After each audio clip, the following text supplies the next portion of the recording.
बेचारा अर्जुन तो आखिर जाल में मछली फंसी गई। अब देखना कैसे मैं उस ईशानी को सिंगानिया हाउस के बाहर फेंकती हूँ और तुम्हारी जिंदगी पर राज करती हूँ। Well done Risita, what a great actress you are. अपनी जीत का जश्न मनाती हुई रिसिता उठी और तैयार होकर अर्जुन के पास पहुंची। चेहरा उसने अभी बेचारगी वाला बनाया हुआ था। दोनों वापस दिल्ली के लिए निकल गए। अर्जुन का दिल घबराहट से बैठा जा रहा था और आंखों में नमी ठहर गई थी। क्या होगा जब वो सबके सामने होगा। दिल्ली निकलने से पहले रिशिता मीरा जी को अपना सारा कारनामा बता दिया और अपने और अर्जुन के फोटोज भी उनको भेज दिए थे, क्योंकि आगे का प्लान मीरा जी को पूरा करना था। सबके दिलों में और खासकर रिसानी के दिल में अर्जुन के लिए शक और नफरत भरना। दोपहर 2 बजे के करीब अर्जुन और रिशिता सिंगानिया हाउस पहुंचे। गाड़ी रुकते ही रिशिता बाहर निकली और अंदर चली गई। अर्जुन का मन और कदम आज उसका साथ नहीं दे रहे थे। जो भी हो पर सामना तो करना पड़ेगा। अर्जुन अंदर पहुंचा तो सब हॉल में बैठे थे। सीता मीरा जी के गले लगकर जोर जोर से रो रही थी और मीरा जी सबको अर्जुन और रिशिता के बारे में बता रही थी। उनकी बातें सुनकर किसी को अपने कानों पर विश्वास नहीं हुआ। राधा जी तो घबराहट के मारे रोने ही लगीं। रमेश जी उनको चुप करवाने लगे। उसके पहुंचते ही सबकी नजरें उसकी ओर घूम गईं। अर्जुन के प्रति सबकी आंखों में अविश्वास और गुस्से की परछाई थी। अर्जुन ने सबकी ओर बारी बारी से देखा, फिर नजरें झुका लीं। बहुत ही हिम्मत जुटा वो राम नरेश जी की तरफ बढ़ा और आंखों में नमी लिए उनका हाथ पकड़ना चाहा, तो उन्होंने झटके से अपना हाथ पीछे खींच लिया और बेहद गुस्से में बोले, तुमसे ये उम्मीद नहीं थी अर्जुन। तुमने हमारे परिवार की इज्जत को खराब कर दिया। ऐसा क्यों किया तुमने? ईशानी के बारे में एक बार भी नहीं सोचा? नहीं दादू, ऐसा नहीं है। अर्जुन बेचारा आगे बोल ही नहीं पाया। ऋषिता और मीरा जी ने मिलकर सबके सामने इस झूठ को सच बना दिया था। सबूत के तौर पर फोटोज भी दिखा दिए, पर किसी ने उन फोटोज को नहीं देखा सिवाय राधा जी के। फोटो देखने के बाद राधा जी अर्जुन के पास आईं और जोर का तमाचा उसके मुंह पर मार दिया। अर्जुन की आंखें लाचारगी से बंद हो गईं और आंसू बह निकले, मगर वो बोला कुछ नहीं। ऐसी परवरिश तो नहीं थी मेरी। गुरूर था मुझे इस बात का कि मेरा बेटा कभी कुछ गलत कर ही नहीं सकता। पर देख, आज तूने हम सबका सर शर्म से झुका दिया। क्यों अर्जुन, क्यों? अर्जुन के कॉलर को खींचते हुए दादाजी बुरी तरह रो पड़ी। माँ प्लीज मुझे समझने की कोशिश करो। प्लीज माँ, आप अपने बेटे को अच्छे से जानती हो। बताओ आप, क्या आपका बेटा ऐसा कर सकता है? मुझे नहीं पता ये फोटोज कैसे और कब खींचे गए, मगर मेरा दिल कहता है माँ कि मैंने कुछ गलत नहीं किया। दादाजी का हाथ पकड़ अर्जुन भी रो पड़ा। तो तुम्हारे कहने का मतलब है रिशिता झूठ बोल रही है? कोई भी लड़की अपने चरित्र पर इतना गंदा और घटिया इल्जाम यूं ही नहीं लगा सकती अर्जुन। यह फोटो और रिशिता के आंसू चीख चीख कर तुम्हें गलत साबित करते हैं। मीरा जी गुस्से में भड़क कर बोली। माना कि पहले रिशिता से गलतियां हुई थी, पर उसने खुद को बदल लिया था और अपने काम से काम रखती थी। ये बात तो तुम भी मानोगे, है ना? ऑफिस में भी उसने अपना काम पूरी ईमानदारी के साथ किया, है ना? तो बताओ, है कोई वजह तुम्हारे पास कि रिशिता ने ये सब जानबूझकर किया है? नहीं है। तुम्हारी वजह से मेरी रिशिता की जिंदगी बर्बाद हो गई, सिर्फ तुम्हारी वजह से। और तुम कहते हो कि तुमने कुछ गलत नहीं किया। मीरा जी अर्जुन को बहुत कुछ अनाप शनाप बोल रही थी, पर आज किसी ने भी अर्जुन का साथ नहीं दिया। सबकी नजरें झुकी हुई थी। अर्जुन बदबहास सा खड़ा मीरा जी के इल्जाम चुपचाप सुने जा रहा था। तभी अर्जुन को अपने हाथ पर एक मजबूत और प्यार भरा स्पर्श महसूस हुआ। उसने सिर उठाकर देखा तो ईशानी ने बेहद मजबूती के साथ अर्जुन की हथेली को थामा हुआ था। ईशानी को देखकर अर्जुन की नजरें फिर झुक गईं और वो बोला, मुझे माफ कर दो ईशानी। किस बात के लिए? ईशानी की इस बात से सबके चेहरों पर हैरानी के भाव आ गए। ईशानी ने अपने दोनों हाथों से अर्जुन के चेहरे को थामा और ऊपर उठाया और उसकी आंखों में आंखें डालकर बोली, किस बात के लिए माफी मांग रहे हैं आप? वो रिशिता। अर्जुन चाह कर भी नहीं बोल पाया और फिर से गर्दन झुका ली और रो पड़ा। ईशानी ने फिर एक बार उसका चेहरा अपने सामने किया और अपने हाथों से उसके आंसू पोंछकर बोली, जी, आपका चेहरा झुका हुआ अच्छा नहीं लगता। और जब कुछ गलत किया ही नहीं आपने, तो माफी किस बात की? ईशानी की इस बात से सबके होश उड़ गए। राम नरेश जी बोले, ईशानी बेटा, ये क्या बोल रही हो तुम? इसने जो किया उसका सबूत हमारे सामने है, तो तुम ऐसा कैसे कह सकती हो? दादाजी, मैं जानती हूँ कि आप सबने वो फोटोज देख ली हैं और इन्हें कसूरवार भी मान लिया है, लेकिन सिर्फ मैं जानती हूँ कि ये बिल्कुल बेकसूर हैं। ईशानी ने अर्जुन का हाथ थामे हुए ही दादाजी से बोली। तो इसका मतलब रिशिता ने ये सब जानबूझकर किया है? मीरा जी ने गुस्से से पूछा। तो ईशानी ने उनकी आंखों में आंखें डालते हुए कहा, हाँ, आप बिल्कुल सही कह रही हैं चाची जी। और ये तुम इतने विश्वास से कैसे कह सकती हो? मीरा जी का गुस्सा बढ़ने लगा था। इनकी पत्नी हूँ और इसी विश्वास से कहती हूँ। भगवान भी आकर अगर अर्जुन को गलत ठहराएंगे तो भी मैं इनके साथ खड़ी रहूंगी, क्योंकि मैं जानती हूँ इन्होंने कुछ भी गलत नहीं किया।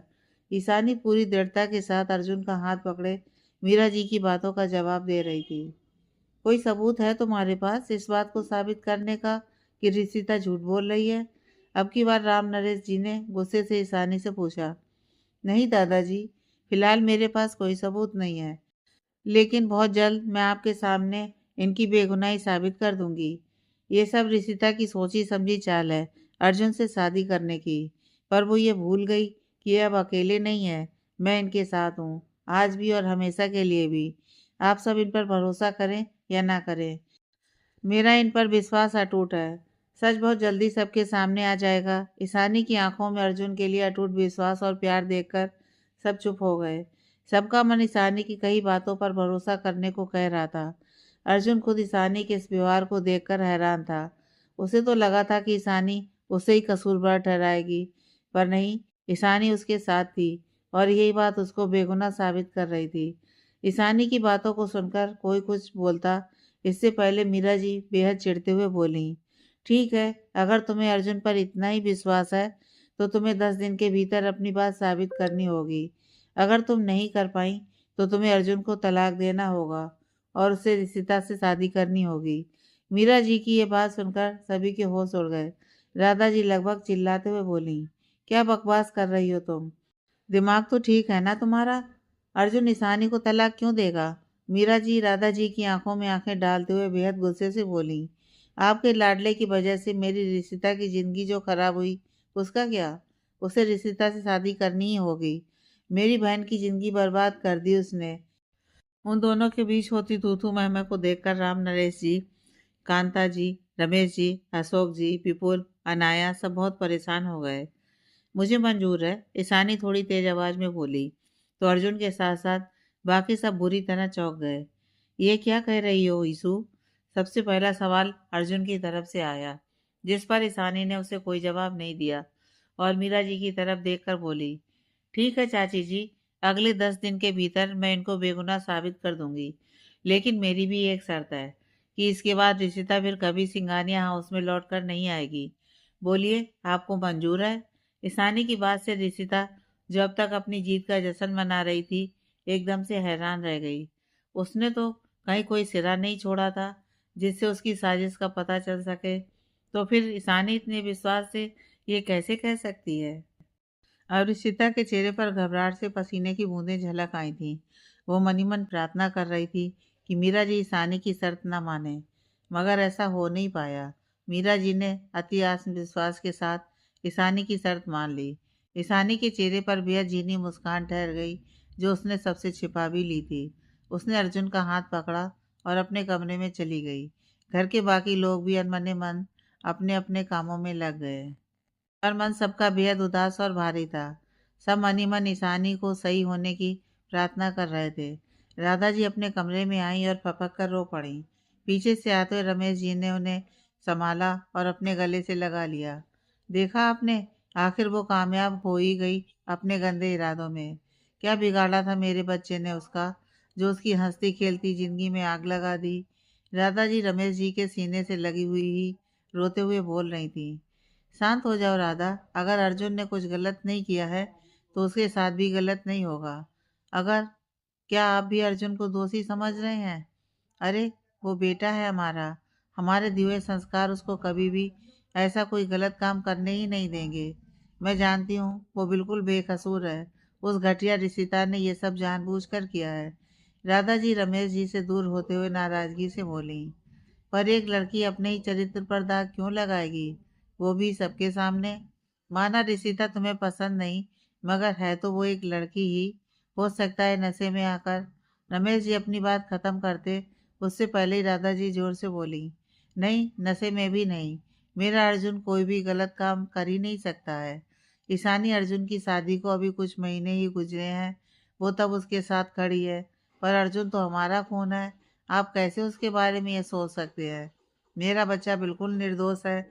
बस भगवान ईशानी के इस विश्वास को सही साबित कर दें और उस रिशिता नाम के दाग को उन दोनों की जिंदगी से हमेशा के लिए मिटा दें। उन्होंने अपने दोनों हाथों को जोड़ते हुए ऊपर की तरफ देखा। भगवान तुम्हारी प्रार्थना सुन लें। इतना बोल रमेश जी बाहर चले गए और राधा जी बेड पर निढाल सी बैठ गईं। उधर अशोक जी बेहद गुस्से में अपने कमरे में आए, जहां मीरा जी नकली आंसू बहाती हुई रिशिता को चुप करवाने में लगी हुई थी। आखिर तुम अपने मकसद में कामयाब हो ही गई। कर दी तुमने अर्जुन ईशानी की जिंदगी में परेशानी खड़ी। कहा था मैंने तुमसे रिशिता को वापस भेज दो, मगर तुम नहीं मानी। अब देखो तुम्हारी जिद की वजह से तीन तीन जिंदगियां दांव पर लगी हैं। बेहद गुस्से से उन्होंने मीरा जी को कहा, तो मीरा जी भी तुनकते हुए बोली, तुम बस रिशिता के पीछे पड़े रहो।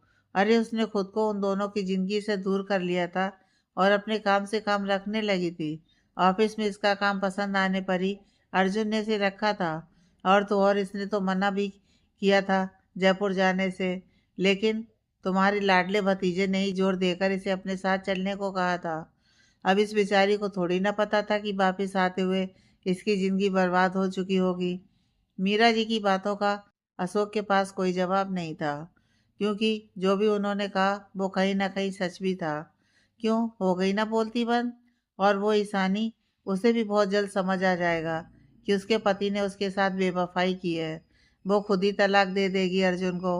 फिर क्या कहोगे? मीरा जी चुप होने का नाम ही नहीं ले रही थी।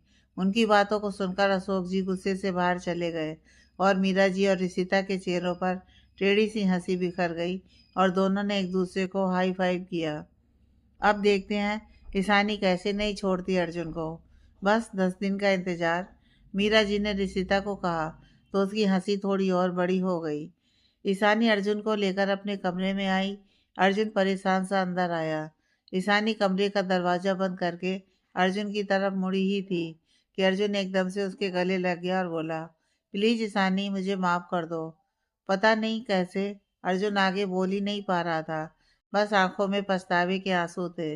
ईशानी ने उसे अपनी बाहों में और कस लिया और बहुत प्यार से उसके बालों में अपनी उंगलियां चलाने लगी। बस अब और नहीं। जब आपने कुछ गलत ही नहीं किया तो आप किस बात की माफी मांग रहे हैं? आप चुप हो जाइए। आपके आंसू मेरे दिल को कचोट रहे हैं। ईशानी ने उसके आंसू पोंछे और उसके चेहरे को अपने हथेलियों में थाम कर बोली।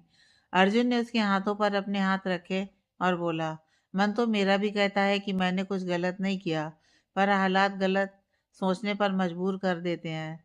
मैं क्या करूं ईशु, कुछ समझ में नहीं आ रहा। उसकी आवाज़ की उदासी साफ पता चल रही थी।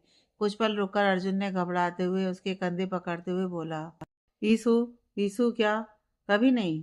हमारा ये रिश्ता इतना कमजोर नहीं कि कोई भी इसे गलत फहमियों से तोड़ सके। शादी से लेकर आज तक आपने हमेशा हमारे रिश्ते की मर्यादा बनाए रखी है। हर परिस्थिति में मुझे संभाला, मेरा साथ दिया।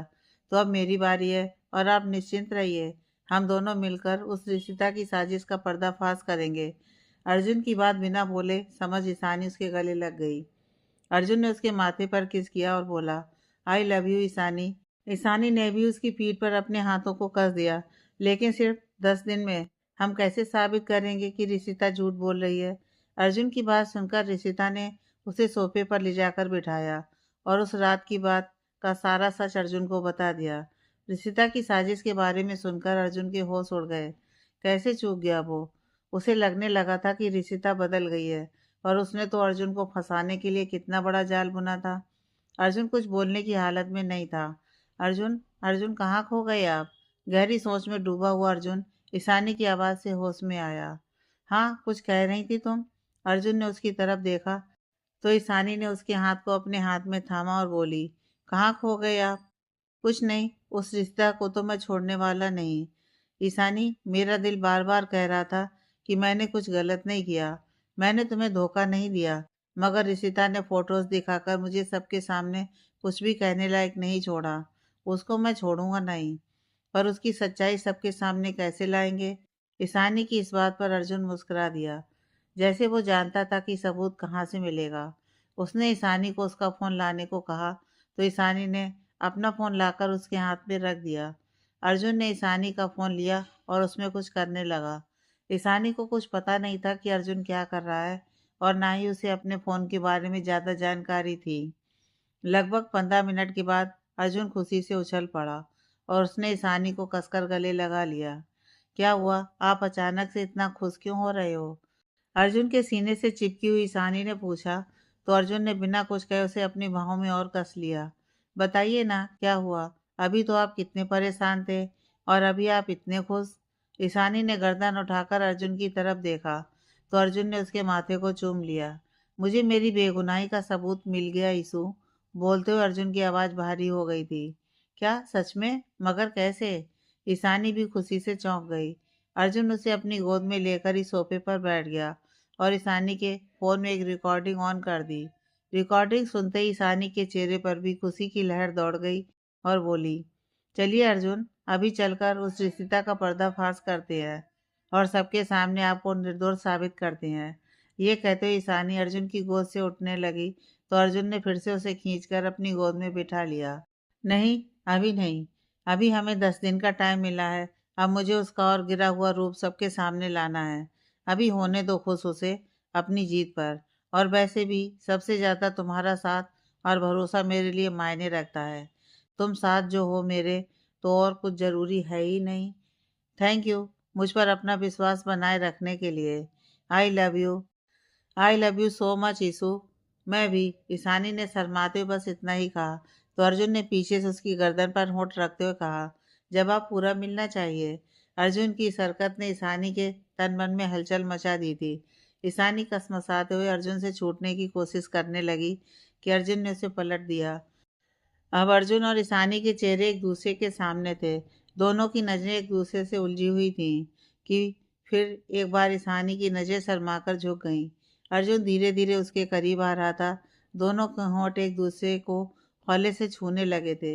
इससे पहले कि वो आगे बढ़ते, दरवाजे पर अनाया ने दस्तक दे दी और वो दोनों अचानक सकपका गए। ईशानी जल्दी से उठकर बाथरूम की तरफ भागी और अर्जुन दरवाजे की तरफ। अर्जुन ने आगे बढ़कर दरवाज़ा खोला, तो अनाया एकदम से रोते हुए उसके गले लगी और बोली, रिशिता ऐसा क्यों कर रही है भाई? मैं जानती हूँ आप कभी कोई गलत काम कर ही नहीं सकते। सब जानते हैं आप सिर्फ ईशानी भाभी से प्यार करते हैं और वो आपसे। आप दोनों के बीच उस रिश्ता का कोई काम नहीं। अनाया के रोते हुए ये सब बोल रही थी। अर्जुन ने प्यार से उसके सर को सहलाया और बोला, चुप हो जा अनु। थैंक यू मुझे समझने के लिए, अपने भाई पर भरोसा रखने के लिए। अनाया उससे दूर होकर उसकी तरफ देखने लगी, तो अर्जुन ने उसको कंधे से पकड़ा और बोला, तू बिल्कुल चिंता मत कर। मैं मेरे और ईशानी के बीच किसी को नहीं आने दूंगा, किसी को भी नहीं। अनाया की आंखें हैरानी से बड़ी हो गईं और बोली, मगर भाई आप 10 दिन में उसको गलत साबित कैसे कर पाओगे? मैंने वो तस्वीरें तो नहीं देखी और माँ ने भी थोड़ा बहुत ही बताया है। उन्हें भी आप पर पूरा भरोसा है, मगर तस्वीरें आपको गलत ठहरा रही हैं। बहुत जल्दी उसका पर्दाफाश हो जाएगा और तुम्हारे भैया निर्दोष साबित हो जाएंगे। तुम बिल्कुल चिंता मत करो।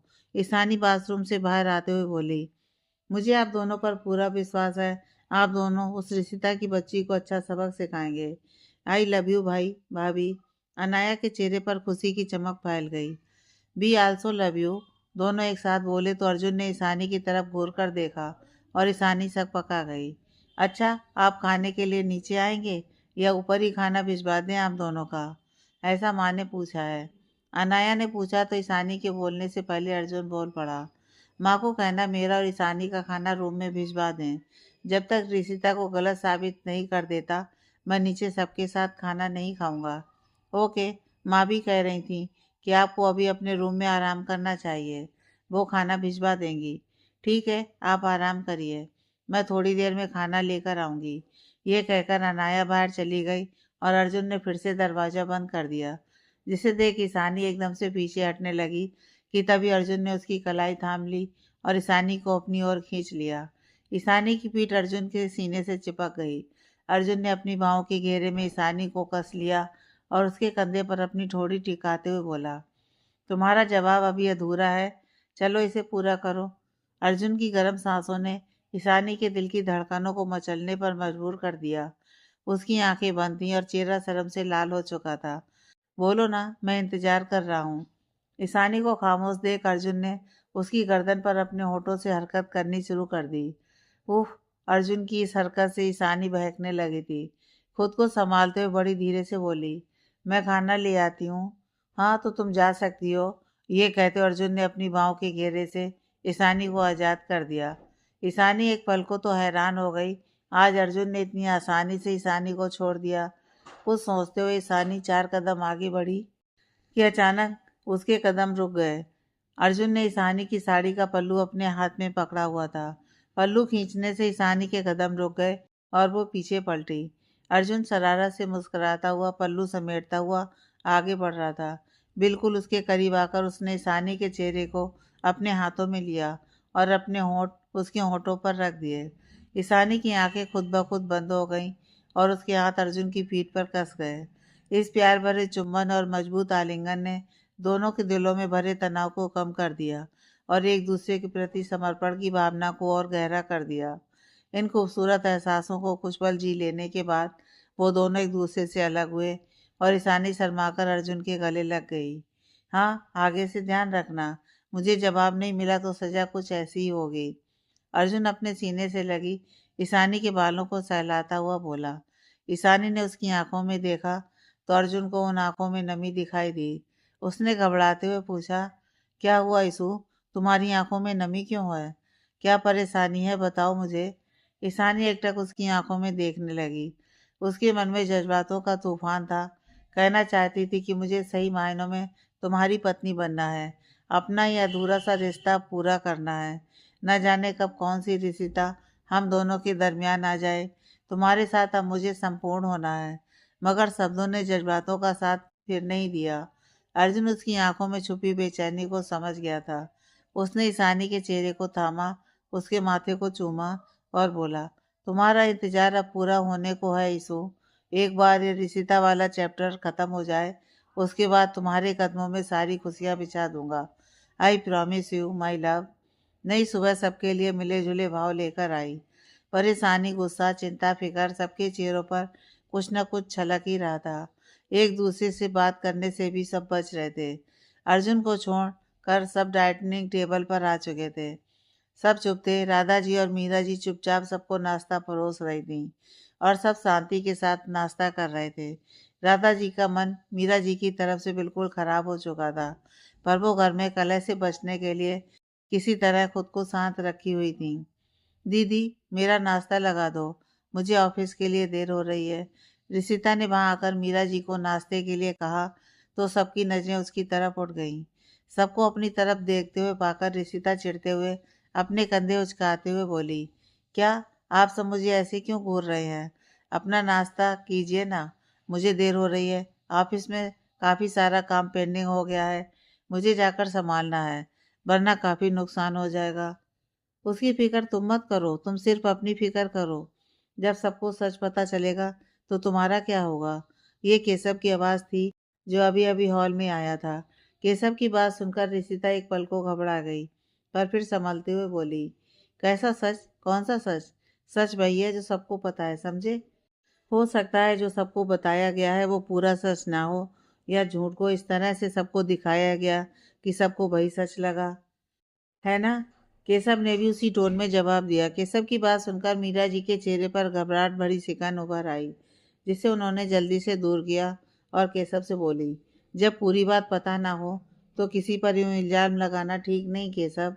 यही बात तो मैं भी कह रहा हूँ आंटी जी। सिर्फ रिशिता के कह देने से मेरा यार गलत साबित नहीं हो जाता। केशव मीरा जी की तरफ देखते हुए बोला, तुम्हारे दोस्त के खिलाफ सारे सबूत हैं मेरे पास।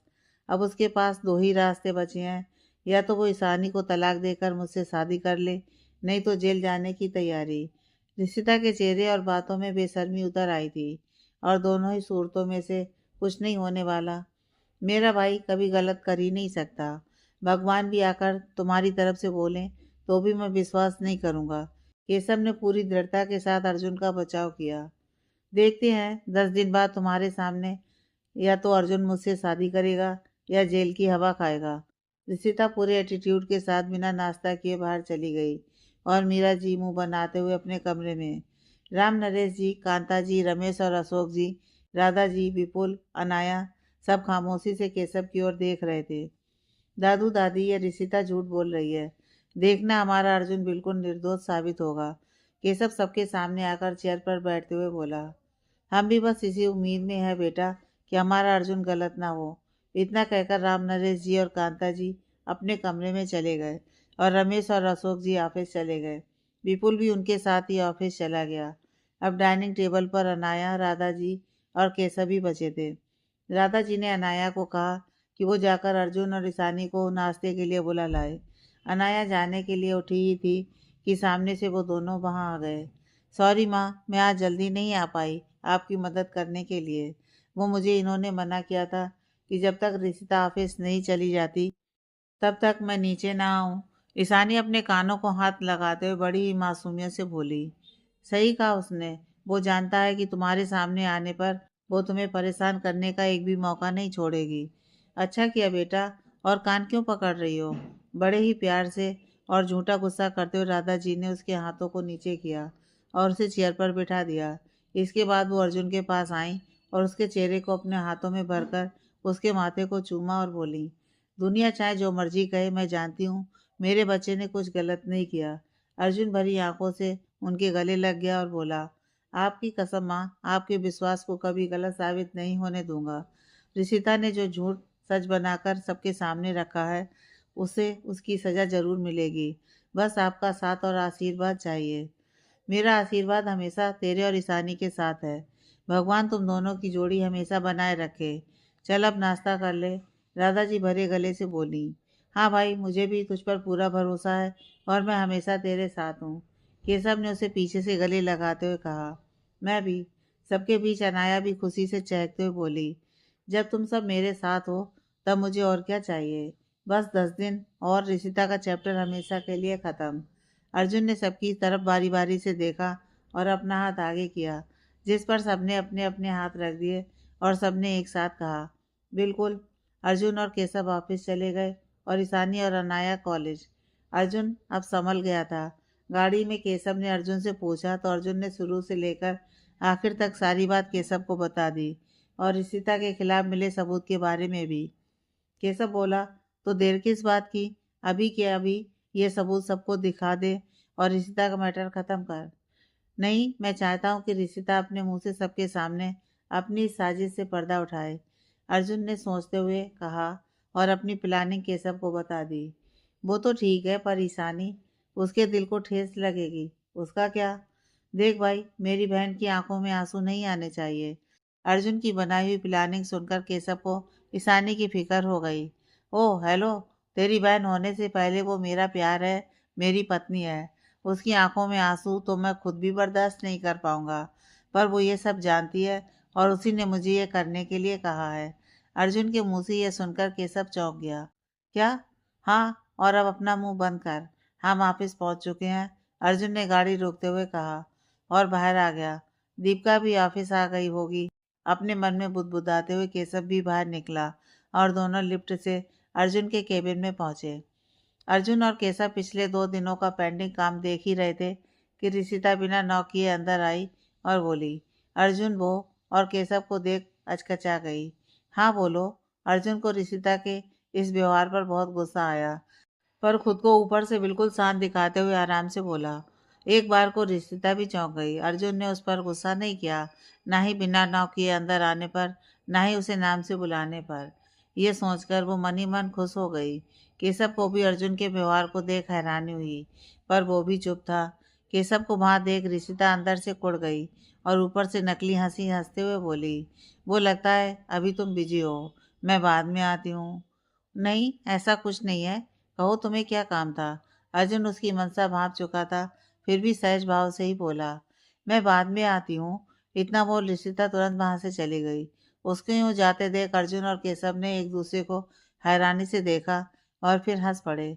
यार, मुझे तेरे इर्द गिर्द ही रहना पड़ेगा। ये ऋषिता की बच्ची मेरी बहन के सुहाग पर डोरे डाल रही है। केशव बोला तो अर्जुन ने नामे गर्दन हिलाई और बोला, केशव, तू अच्छे से जानता है ईशानी के अलावा यह दिल किसी के लिए कभी धड़का ही नहीं। ये चाहे जो कर ले, मुझे इसकी हरकतों से कोई फर्क नहीं पड़ने वाला। तेरे दिल में कौन है मुझे बताने की जरूरत नहीं है। बस तू इस रिश्ता का किस्सा खत्म कर और ईशानी पर ध्यान दे।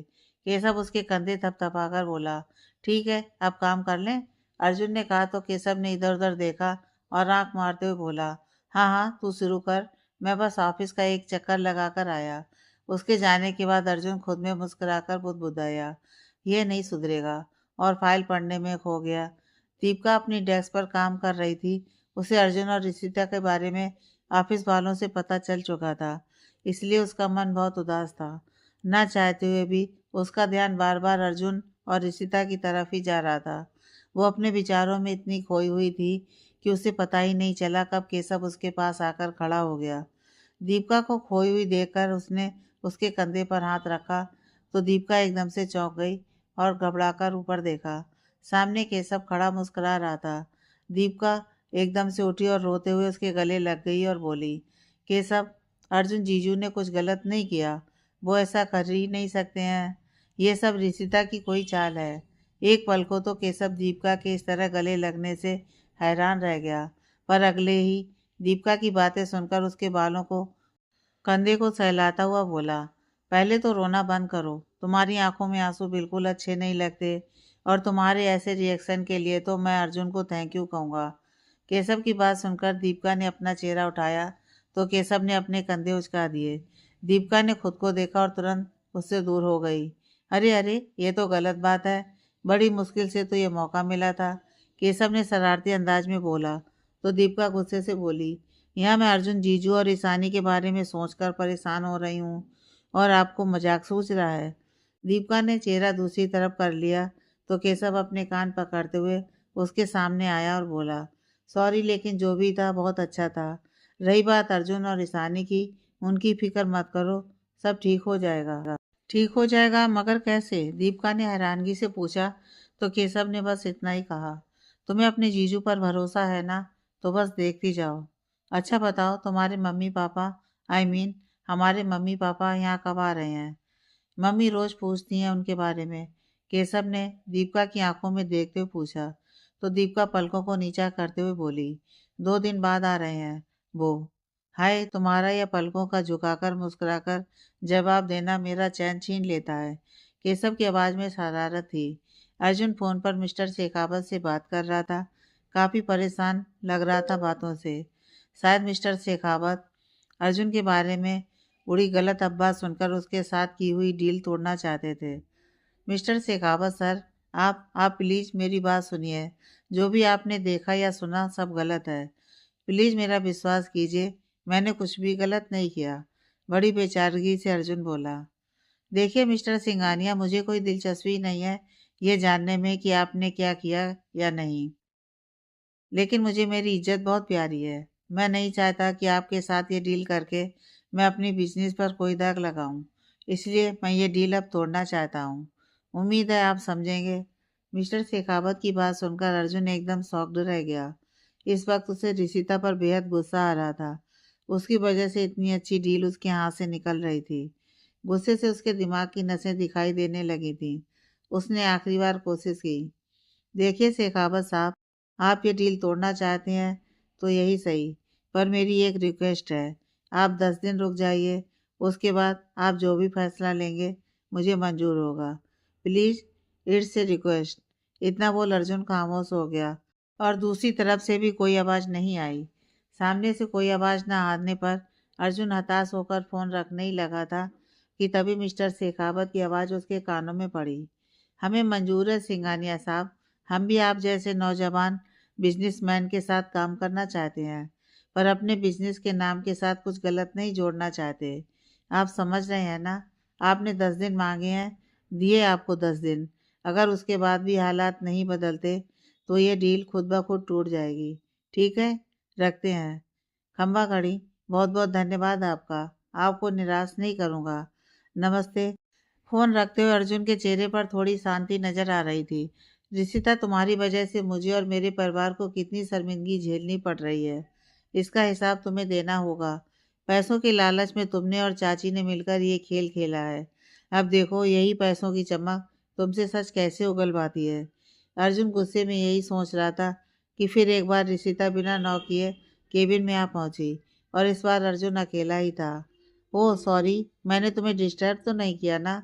अदाएं दिखाते हुए रिशिता उसके पास आकर बोली। नहीं, तुम्हें कुछ काम था क्या? अर्जुन को इस वक्त रिशिता की हरकतें देख टूटकर गुस्सा आया हुआ था। नहीं, वो क्या है ना कि 2 बजे तुम्हारी एक मीटिंग है शिमला वाले मॉल के सिलसिले में। ऋषिता अटकते हुए बोल रही थी। हाँ तो मुझे पता है, वहाँ जो मॉल हमने खोला था उसके एक्सपेंशन की बात चल रही है। अर्जुन घूरती हुई नजरों से बोला। तो क्या मैं भी चलूँ तुम्हारे साथ? ऋषिता बेपरवाही से बोली। क्यों, अब कुछ इल्जाम रह गया है जो मुझ पर लगाना बाकी है? अर्जुन की आवाज़ बेहद रूखी और सख्त हो चली थी। मैंने कोई इल्ज़ाम नहीं लगाया तुम पर। जो सच है वो ही सबको बताया। उस रात होटल के कमरे में हम दोनों हमेशा हमेशा के लिए। ऋषिता बेशर्मी से बोल रही थी कि तभी अर्जुन ने आकर बेहद नफरत से उसका जबड़ा पकड़ा और जलती हुई नज़रों से देखते हुए बोला। बंद करो अपनी ये बकवास।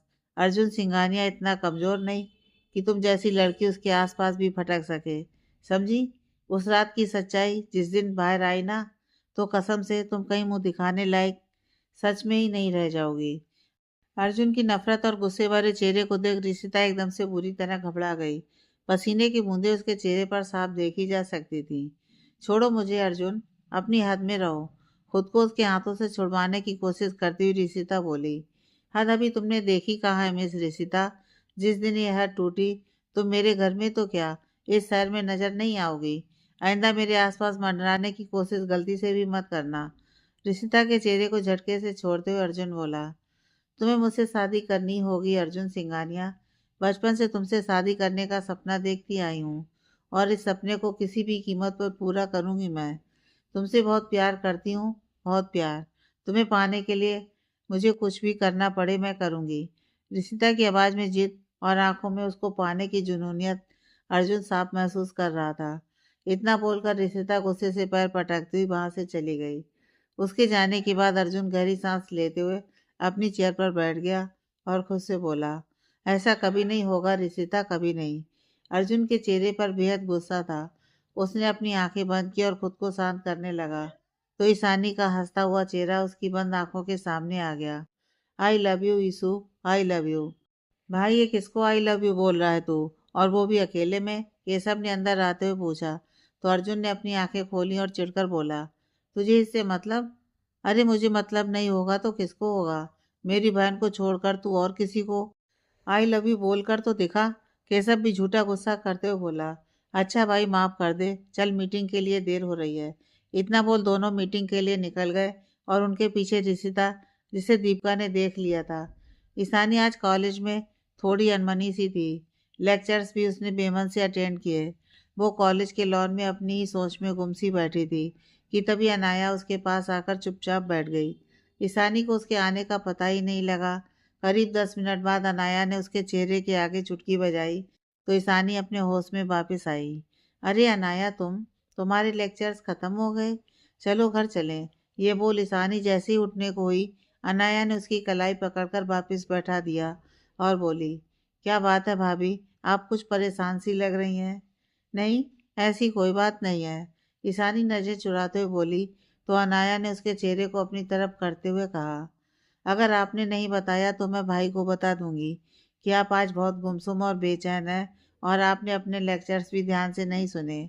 अनाया की बात सुनकर ईशानी जल्दी से बोल पड़ी। नहीं नहीं प्लीज अनाया, उन्हें कुछ मत बताना, वो परेशान हो जाएंगे। वो हम बस रिशिता के बारे में सोच रहे थे। उसको पता था कि इनकी शादी हो चुकी है, फिर भी उसने ऐसा किया। वो इसलिए मेरी प्यारी भाभी, क्योंकि आप बहुत भोली हैं। दरअसल मीरा चाची अर्जुन भाई की शादी रिशिता से करवाना चाहती थी, पर दादू और दादी नहीं माने और भाई ने आपसे शादी कर ली। बस इसीलिए वो कुछ भी करके आपको भाई की ज़िंदगी से निकालना चाहती हैं ताकि भाई उससे शादी कर लें। समझी आप? अनाया ने उसकी उलझन दूर करने की कोशिश की। हाँ वो तो पता चल गया मुझे। शुरू से ही वो मुझे परेशान कर रही हैं और अब उसने इनको अपनी झूठी साजिश में फंसा लिया। पर उसे नहीं पता कि सच्चा प्यार क्या होता है। प्यार छीनने का नहीं, देने का नाम होता है। ईशानी बोली तो अनाया ने उसके कंधे पकड़कर खुशी से उछलते हुए बोली, प्यार वो है जो मेरे भाई भाभी की आंखों में दिखता है, मगर होठों पर बहुत ही कम आ पाता है। क्यों, है ना? अनाया ने ईशानी को आंख मार दी तो ईशानी ने उसके सिर पर हल्की सी चपत लगाते हुए कहा, बहुत शरारती हो तुम। चलो घर चलें। अनाया ने हंसते हुए अपने कंधे उचका दिए। पूरा एक हफ्ता यूं ही निकल गया। अर्जुन और ईशानी बिल्कुल नॉर्मल बिहेव कर रहे थे, जिसे देखकर रिशिता और मीरा जी को छोड़कर बाकी सबके दिलों में सुकून था। दीदी, इन दोनों को देखकर तो लगता है कि इन्हें उस बात का कोई फर्क ही नहीं पड़ा। पता नहीं मेरी शादी अर्जुन से हो भी पाएगी या नहीं। मीरा जी और रिशिता रिशिता के रूम में थे। तू फिक्र क्यों कर रही है? तू देखना, तेरी शादी अर्जुन से ही हो जाएगी। मीरा जी ने उसका हौसला बढ़ाते हुए कहा। पर कब? इतना बड़ा गेम खेलने के बाद भी ईशानी और अर्जुन के बीच कोई टकराव या दरार नहीं आई। वो दोनों आज भी एक दूसरे के साथ हैं और प्यार वो भी दिखता है उन दोनों की आंखों में। मेरा क्या? अगर किसी को सच पता चल गया तो मैं किसी को मुंह नहीं दिखा पाऊंगी। रिश्ता की आवाज में हताशा थी। चुप, धीरे बोल, दीवारों के भी कान होते हैं। मीरा जी ने उसे इशारे से चुप करवाते हुए कहा तो अचानक से ईशानी बेहद गुस्से से उनके कमरे में आते हुए बोली, किस सच की बात कर रही हो रिशिता? और जब तुम्हें पता ही है कि तुमने जो झूठी साजिश रची है उसका पर्दाफाश होने पर तुम्हारी क्या इज्जत रह जाएगी, तो क्यों अपनी जिंदगी के साथ ये खेल खेल रही हो? ईशानी को यूं गुस्से में अपने कमरे में देख मीरा जी और रिशिता बुरी तरह घबरा गईं। उन्हें समझ ही नहीं आया कि क्या बोलें। तुम यहाँ, तुम्हारी हिम्मत कैसे हुई यहाँ आने की? रिशिता ने खुद को संभालते हुए कहा। पहली बात, ये मेरा घर है, और दूसरी बात, मैं यहाँ तुम्हें यह बताने आई हूँ कि प्यार जबरदस्ती पाने का नाम नहीं है। तुम्हारी इस घटिया हरकत की वजह से तुम मेरे और अर्जुन जी की शादी जैसे पवित्र रिश्ते को बर्बाद नहीं कर सकती, समझी? आखिरी बार तुम्हें चेतावनी दे रही हूँ। अपनी गलती सबके सामने स्वीकार कर लो, नहीं तो तुम्हारा भविष्य खराब होने से कोई नहीं बचा पाएगा। कोई भी नहीं। ईशानी की आंखें गुस्से में जल रही थीं और आवाज बेहद सख्त थी। और अगर मैं ना करूं तो? क्या सबूत है तुम्हारे पास कि मैंने यह जानबूझकर किया है? नशे की हालत में इंसान को कोई होश नहीं रहता कि वो क्या कर रहा है या उसके साथ क्या हो रहा है। तो फिर कैसे साबित करोगी, मिसेज ईशानी अर्जुन सिंघानिया, कि तुम्हारा पति निर्दोष है? रिशिता भी अपने रूप में आ गई और बेशर्मी से ईशानी के इर्द गिर्द घूमते हुए बोली। मीरा जी भी धीमे धीमे मुस्कुरा रही थीं। मुझे कुछ साबित करने की ज़रूरत ही नहीं है, क्योंकि सच को जितना मर्जी छुपा लो, एक न एक दिन सामने आ ही जाएगा। तो बस, तुम्हारा उल्टा वक्त शुरू हुआ। दिन गिनने शुरू कर दो। ईशानी ने उसकी तरफ उंगली करते हुए कहा और बाहर आ गई। ईशानी गुस्से से कांप रही थी, न जाने क्यों, मगर उसे अंदर ही अंदर बहुत घबराहट हो रही थी। अपने ख्यालों में गुम वो किचन की तरफ बढ़ी कि तभी अर्जुन से टकरा गई। वो गिरने लगी ही थी कि अर्जुन ने उसे थाम लिया और अपनी तरफ खींच लिया। ईशानी सीधा अर्जुन के सीने से जा लगी। उसके हाथ अर्जुन की पीठ पर कस गए। वो डर और गुस्से से अभी भी कांप रही थी। अर्जुन के सीने से लगी ईशानी की आंखों में आंसू आ गए। उसने अर्जुन को कुछ यूं पकड़ा हुआ था कि उसके छोड़ते ही वो उससे दूर हो जाएगा। वहीं उसको अपनी बाहों में महसूस कर अर्जुन समझ गया था कि किसी बात से ईशानी बहुत परेशान है, पर उस वक्त वो चुप ही रहा। कुछ पल बाद उसने ईशानी को खुद से दूर किया तो देखा ईशानी की आंखों में नमी थी। इस वक्त हॉल में सब लोग थे, जिनकी नज़र इस वक्त उन्हीं दोनों पर थी। सबने महसूस कर लिया था कि ईशानी तकलीफ में है, नहीं तो अभी जो हुआ वो नहीं होता। मतलब सबके सामने ईशानी अर्जुन के करीब आने पर हिचकती थी, मगर आज ईशानी अर्जुन के सीने से ऐसे लगी हुई थी मानो वो उससे दूर जा रहा है और वो उसे कहीं नहीं जाने देगी। अर्जुन और ईशानी को यूं खड़े देखकर राधा जी उनके पास आईं और ईशानी का सर सहलाते हुए बहुत प्यार से पूछा, क्या बात है बेटा, तुम कांप क्यों रही हो? राधा जी की बात सुनकर ईशानी उनसे बोली, माँ, वो रिशिता झूठ बोल रही है। उसने जानबूझकर इनको फंसाया है। ईशानी के बोलते ही अर्जुन समझ गया कि रिशिता ने ईशानी को कुछ ऐसा कहा जिसकी वजह से वो घबरा गई है, पर अभी भी उसने कुछ नहीं कहा और ईशानी के हाव भाव को गौर से देखता रहा।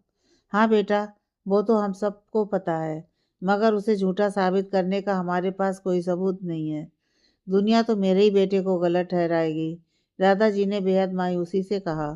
तो ईशानी एकदम से बोल पड़ी, सबूत है माँ, सबूत है मेरे पास, मैं बस अभी लेकर आई। ईशानी की बात सुनकर सब बुरी तरह चौंक गए और ईशानी अपने कमरे की तरफ बढ़ गई। इधर अर्जुन ने नामे से हिलाते हुए आंखें बंद कर लीं। वो नहीं चाहता था कि रिशिता की सच्चाई ऐसे सबके सामने आए, मगर फिलहाल वो चुप ही रहा। ईशानी का दर्द वो बहुत अच्छे से महसूस कर पा रहा था, पर वो चाहता था रिशिता सबके सामने खुद से अपना जुर्म कबूल करे। ईशानी बदहवास से ही अपने कमरे में आकर अपना फ़ोन ढूंढ रही थी। तभी अर्जुन कमरे में आया और दरवाज़ा बंद करके ईशानी की तरफ बढ़ गया। उसने ईशानी को पकड़ा और अपनी तरफ घुमाया। ईशानी की आंखों में आंसू अभी भी बह रहे थे। आज न जाने क्यों उसे देखकर लग रहा था कि वो अपने होश में नहीं है। अर्जुन ने बहुत प्यार से उसके चेहरे को थामा और अपने अंगूठों से उसके आंसू पोंछकर बोला, क्या बात है ईशु, तुम इतनी परेशान और घबराई हुई क्यों हो? ईशानी ने उसकी आंखों में देखा और उसके सीने से आ लगी। वो रिशिता, वो आपको मुझसे छीन लेगी। मैं क्या करूं? मैं नहीं जी सकती आपके बिना। मुझे बहुत डर लग रहा है अर्जुन, बहुत डर। आप कुछ कीजिए ना, सिर्फ 3 दिन रह गए हैं। आप सबको वो रिकॉर्डिंग सुना दीजिए और बता दीजिए कि आपने कुछ गलत नहीं किया है। आप रिशिता से शादी नहीं करेंगे। आप प्लीज़, प्लीज़ आप सबको रिशिता की सच्चाई के बारे में बता दीजिए ना। ईशानी बिना रुके सिसकियों के साथ अपना डर अर्जुन को बता रही थी और अर्जुन खामोश उसके सर को सहलाता रहा। उसे पता चल गया था कि ईशानी के ऊपर रिशिता का डर हावी हो गया है और इसीलिए वो ऐसी बातें कर रही है। उसने ईशानी को अपने भाव के घेरे में लिया हुआ था कि वो उसको विश्वास दिला सके कि ऐसा कुछ नहीं होगा। कुछ देर बाद भी जब अर्जुन कुछ नहीं बोला तो ईशानी उससे दूर होकर उसकी तरफ प्रश्न भरी नज़रों से देखने लगी। आप कुछ बोल क्यों नहीं रहे हैं? आपकी खामोशी मुझे डरा रही है। प्लीज़ कुछ बोलिए ना।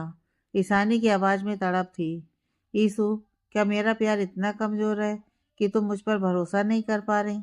एक बार फिर अर्जुन की हथेलियों ने ईशानी के चेहरे को थाम लिया था।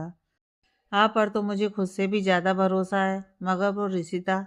ईशानी की बात को बीच में काटते हुए अर्जुन बोला, रिशिता को हमारे बीच में मत लाओ ईशानी। हम दोनों के दरमियान किसी तीसरे की कोई जगह नहीं है। तो फिर रिशिता का हमारे बीच में क्या काम? वो कह ही रही थी कि वो आपको मुझसे छीन लेगी। ईशानी की बातों में एक बार फिर डर झलक रहा था। और तुम मुझे खुद से उसे छीनने दोगी? नहीं, कभी नहीं। और यही बताने मैं उसके पास गई थी। आप आप सिर्फ मेरे हैं, सिर्फ मेरे। ईशानी की आवाज़ में एक दृढ़ता थी जिसे महसूस कर अर्जुन के चेहरे पर हल्की सी मुस्कुराहट आ गई, जिसे देख ईशानी थोड़ी सी चिढ़ते हुए, आप मुझ पर हंस रहे हैं? नहीं, मैं तुम पर हंस नहीं रहा, बल्कि मुझे खुशी है इस बात की कि तुम अपने हक के लिए लड़ना जानती हो। तो फिर इतनी घबराहट किस लिए? अब ईशानी को अर्जुन की बात कुछ कुछ समझ आई और बोली, मुझे माफ़ कर दीजिए अर्जुन, पता नहीं मुझे क्या हो गया था। अर्जुन ने ईशानी को बाहों में लेते हुए कहा, तो ईशानी ने शर्माकर पलकें झुका ली और धीरे से बोली, आप मुझसे दूर तो नहीं जाएंगे ना? ये बात सुनकर अर्जुन ने उसका चेहरा थामा और अपने होंठ उसके होंठों पर रख दिए और उसे अपने प्यार का एहसास कराने लगा। ईशानी की आंखें एक पल को बड़ी हुई फिर बंद हो गईं। उसने भी अर्जुन की शर्ट को अपनी मुट्ठियों में भर लिया और खुद भी अर्जुन का साथ देने लगी। कमरे में तनाव का माहौल अब बदल गया था। कुछ देर बाद अर्जुन ने ईशानी को अपनी बाहों से आज़ाद किया तो ईशानी शर्माकर पलट गई और अर्जुन ने उसके कंधे पर अपनी ठोड़ी टिका दी और बोला, बस 2 दिन और इस रिश्ता का सच सबके सामने होगा। तुम दोगी ना मेरा साथ ईशु? बिल्कुल, आप जैसे कहेंगे वैसा ही करूँगी। मुझे बस आपका साथ चाहिए और कुछ नहीं। ईशानी वैसे ही खड़े खड़े बोली, और कुछ नहीं चाहिए? अर्जुन की आवाज़ में शरारत थी। ईशानी को समझ में नहीं आया तो उसने नामे गर्दन हिला दिया। अर्जुन ने उसे अपनी तरफ घुमाया और उसका चेहरा अपनी तरफ करते हुए बोला, सच में कुछ नहीं चाहिए? मगर मुझे तो चाहिए। और अर्जुन ने आंख मार दी। ईशानी को अब समझ आया कि वो क्या कहना चाहता है और उसने शर्माकर अपनी हथेलियों में अपना चेहरा छुपा लिया। अर्जुन ने ईशानी को सब कुछ समझा दिया था और वो दोनों नीचे आ गए, जहाँ सब ईशानी के बताए सबूत का इंतजार कर रहे थे। सबूत की बात सुनकर मीरा जी और ऋषिता के भी कान खड़े हो गए। कुछ पल के लिए ऋषिता डर भी गई और वो भी बेसब्री से ईशानी का इंतजार करने लगी। साथ ही साथ वो अपने दिमाग पर जोर डालकर सोच रही थी कि उसने कहीं कोई क्लू तो नहीं छोड़ दिया और उसके हिसाब से उसने कहीं कोई चूक नहीं की थी। और इसी वजह से वो भी जानना चाहती थी कि ईशानी किस सबूत की बात कर रही है। दोनों के नीचे आते ही सब उन दोनों को घेर कर खड़े हो गए। दिखाओ बेटा, किस सबूत की बात कर रही थी तुम, जिससे हमारा अर्जुन बेकसूर साबित हो जाएगा? राम नरेश जी सीधे सीधे पूछे तो ईशानी ने घबराकर अर्जुन की तरफ देखा और अर्जुन ने पलकें झपकाकर उसे इशारा कर दिया। ईशानी ने अपना मोबाइल सबके सामने किया और बोली, दादू इसमें है वो सबूत। ऋषिता को कुछ समझ में नहीं आया, वो बस चुपचाप खड़ी सबकी बातें सुन रही थी। राम नरेश जी हैरानी से ईशानी की तरफ देखते हुए बोले, इसमें ऐसा क्या है जो अर्जुन को बेगुनाह साबित करेगा? दादू दादी माँ पापा चाचू, इसमें ऋषिता की उस रात की रिकॉर्डिंग है जब उसने ये सारी साजिश रची थी। ईशानी की बात सुनकर ऋषिता के चेहरे की हवाइयाँ उड़ गईं, क्योंकि इतना तो उसे भी याद था कि अर्जुन के बेहोश होने के बाद उसने खुद से क्या बातें की थी। उसका चेहरा पसीने पसीने हो गया। क्या हुआ, तुम्हारे चेहरे पर ये हवाइयाँ क्यों उड़ रही हैं? एसी की हवा में तुम्हारे माथे पर पसीना क्यों भर आया ऋषिता? ये अर्जुन था जो उसके हाव भाव को बेहद बारीकी से नोट कर रहा था। नहीं नहीं तो मुझे क्यों घबराहट होगी? घबराहट तो तुम्हें होनी चाहिए मेरे साथ गलत करके। ऋषिता भरकस कोशिश कर रही थी खुद को सामान्य दिखाने की। तो सुनाओ, क्या है रिकॉर्डिंग में? अगर कुछ नहीं निकला तो फिर तुम्हें ना चाहते हुए भी अर्जुन की जिंदगी से जाना पड़ेगा और अर्जुन को ऋषिता से शादी करनी ही होगी। बेहद सख्त आवाज में राम नरेश जी बोले तो ईशानी का दिल तो जैसे हजार टुकड़ों में टूटकर बिखर गया। उसने एक नज़र अर्जुन की तरफ देखा और अपना फ़ोन ऑन कर रिकॉर्डिंग चलाने लगी। सब उस फ़ोन की रिकॉर्डिंग को ध्यान से सुनने लगे, पर यह तो वो नहीं थी, ये तो किसी सीरियल के डायलॉग थे। ये सब क्या है ईशानी? अब की बार कांता जी बेहद तल्खी से बोली। दादी, ये वो। ईशानी फ़ोन सुनने के बाद चौंक गई। ये तो वो रिकॉर्डिंग थी ही नहीं। क्या ये वो कर रही हो तुम? भला ऋषिता जानबूझकर ऐसा क्यों करेगी? अब ये तय हो गया कि 2 दिन बाद अर्जुन को ऋषिता से शादी करनी ही होगी। मैं आज ही वकील को बुलवाकर तुम्हारे और अर्जुन के तलाक के पेपर्स तैयार करवाता हूँ। राम नरेश जी इतना बोल अपने कमरे की तरफ चले गए और उसके पीछे पीछे कांता जी भी।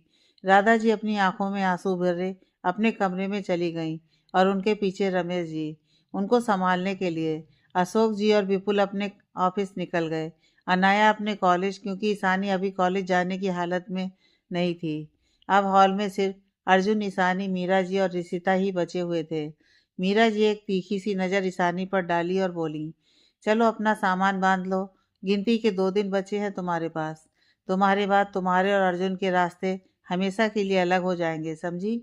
बड़ी आई थी सबूत दिखाने वाली हूँ।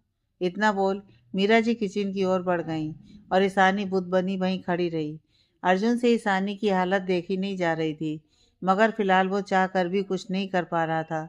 ऋषिता बेशर्मी से हंसते हुए ईशानी के पास आई और बोली, देखा, ऐसा कोई सबूत छोड़ा ही नहीं जो मुझे गलत और अर्जुन को निर्दोष साबित कर दे।